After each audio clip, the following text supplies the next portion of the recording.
சாய்பாபாவுக்கு அவல் லட்டு செய்து வழிபட போகிறேன். அதுக்கு நான் என்னெல்லாம் தேவைன்ட்டு சொல்கிறேன். நான் 1 கப்பு அவல் எடுத்திருக்கேன். நல்ல இந்த சிவப்பு அவல், ஒரு 1/4 கப் கோதுமை மாவு, ஒரு 2 டேபிள் ஸ்பூன் ரவை, கொஞ்சம் முந்திரி பருப்பு, ஒரு 5-6 ஏலக்காய், இந்த 1 கப்பு நாட்டு சர்க்கரை எடுத்திருக்கேன்.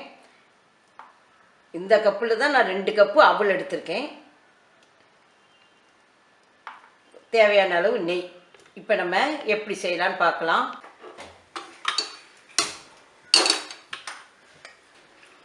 நான் கொஞ்சம் நெய் விட்டு நம்ம முந்திரி பருப்பை வறுத்து எடுத்துக்கலாம்.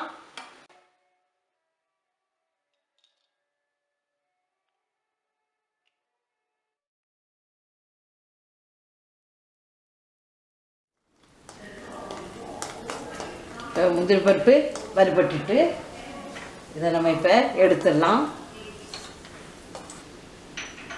இப்போ நான் அதே கடாயில் அவலை போடுறேன். அவளையும் நம்ம வறுத்துக்கலாம்.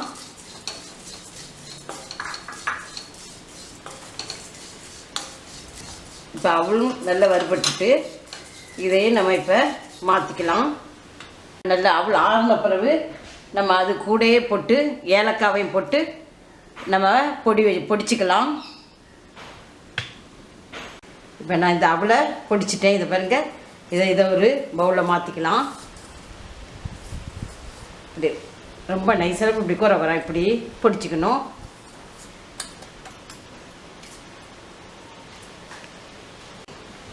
இப்போ நம்ம இந்த கோதுமை மாவை நல்லா வறுத்துக்கலாம்.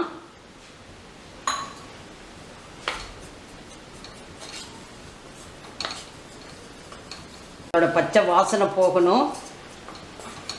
அதனால் நல்லா வறுத்துக்கணும். இப்போ கோதுமை மாவு நல்லா வறுபட்டுட்டு இப்போ அதையும் நம்ம இந்த அவலு கூட சேர்த்து போட்டுடலாம். இப்போ இந்த ரவையும் நம்ம வறுத்துக்கலாம்.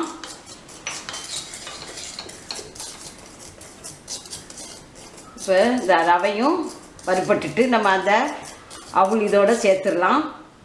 நான் அந்த அவல், கோதுமை மாவு, வறுத்த கோதுமை மாவு, வறுத்த ரவை எல்லாத்தையும் ஒன்றா போட்டிருக்கேன். இப்போ எல்லாம் நம்ம ஒன்றா கலந்துக்கலாம்.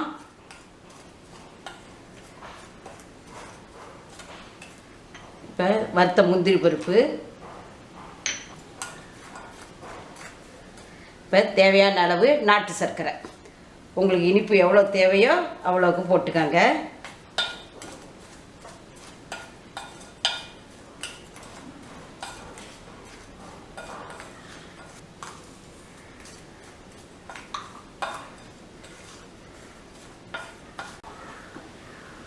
நான் ஒரு 3 ஸ்பூன் நெய் விடுறேன். நெய் நம்ம பத்தலைன்னா திரும்ப சூடாக்கி விட்டுக்கலாம்.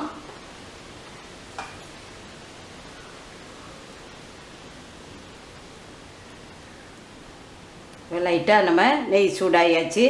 இப்போ நம்ம இந்த மாவில் விட்டு கலந்துக்கலாம்.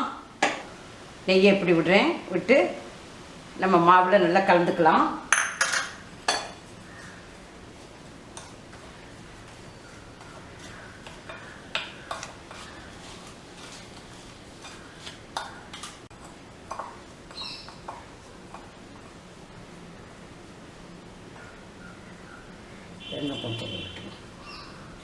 நான் இப்போ திரும்ப கொஞ்சம் நெய் விடுறேன்.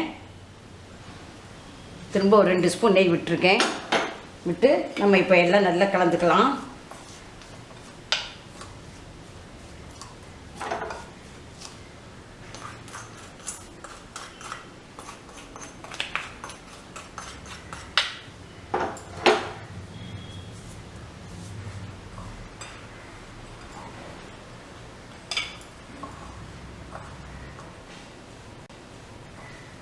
இது ஒரு ஹெல்த்தியான ஒரு லட்டு.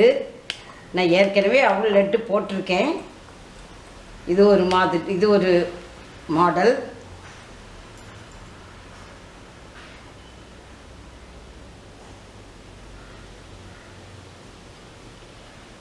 கை பொறுக்க அளவு சூட்டிலேயே லட்டு பிடிச்சி வைங்க.